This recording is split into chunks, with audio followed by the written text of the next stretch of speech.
Welcome to everyone, let's start today's class. Today we will discuss about O2। आज हम बात करेंगे O2 model के बारे में। आखिरकार O2 का किस तरह प्रयोग होता है।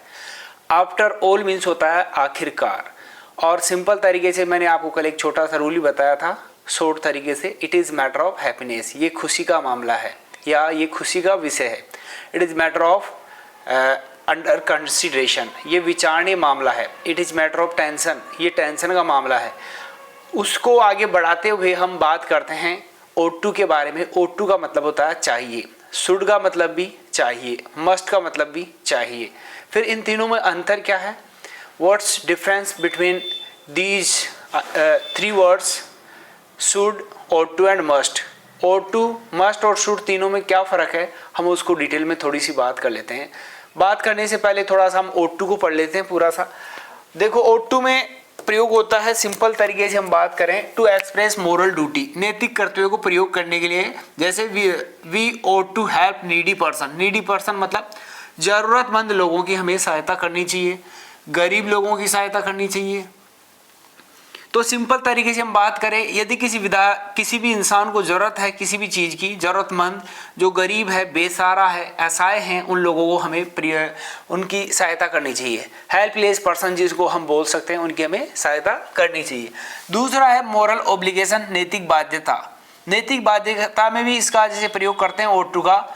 इसको नेगेटिव में यूज किया अपन ने, we ought not to help cheat, हमें धोखेबाज लोगों की सहायता नहीं करनी चाहिए। डिसऑनेस्ट पर्सन, डिसऑनेस्ट मतलब बेईमान लोगों की भी हमें सहायता नहीं करनी चाहिए। तो सिंपल तरीके से O2 का प्रयोग हुआ।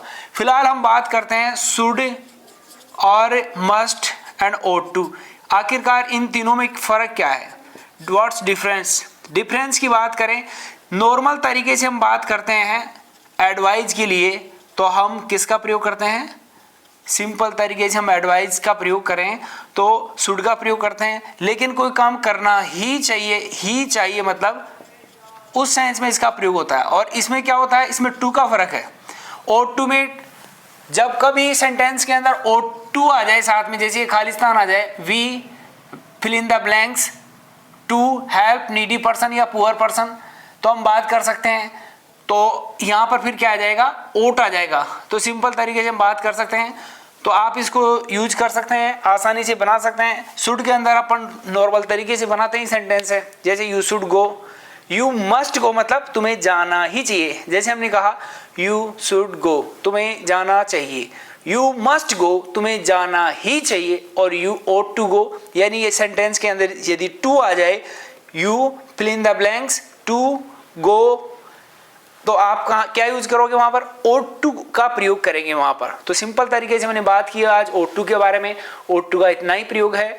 आगे हम डिटेल में ग्रामर में इसकी डिटेल में और बात करेंगे जनरल इंग्लिश के अंदर। फिलहाल आज की क्लास यही समाप्त होती है। हम फिर मिलेंगे। Will meet again. Have a nice day.